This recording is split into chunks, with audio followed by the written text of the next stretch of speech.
There are also risks done by that are presented by first responders. First responders, law enforcement is taught to control a situation through force. That means if your child is not doing what they say, they're taught to control that situation as easy and quickly as they can. We are trying very hard in our training of police officers to teach them that this is not necessary and not the way you interact with those on the autism spectrum. If they have a knife, though, I can tell you, the police are not going to do what we say. They're going to tase him. They're going to do whatever they need to contain that. I need to tell you about another one, and that's a story of a mother who called me and said she was in the car. Her son was having a meltdown, and she had to pull the car over, and he kept kicking her and hitting her, and she called 911.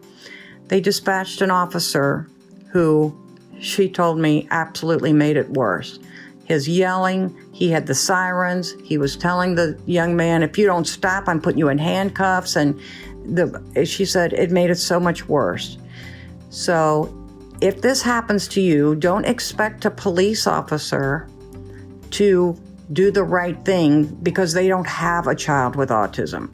What you need to do is put the car in park. If you pull over, put the car in park, lock the doors, and leave your child in there and take the keys with you until your child calms down and it's safe for you to go in, because your child will calm down.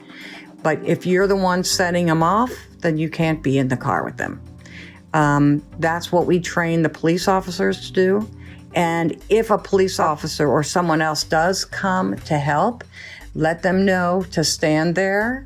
And if they're going to sit in the car, if they're not being attacked by your child, great. But if you're the person, but the person who's the focus of your child's meltdown needs to be out of the car and allow this to de-escalate.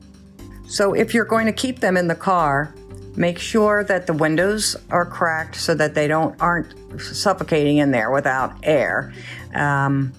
Or that there's at least a blanket in there. But this should really not take more than 5 to 10 minutes for them to calm down. A meltdown is just a way for that child to expel all of the anger and issue he's having. And usually they'll calm down in about 10 minutes.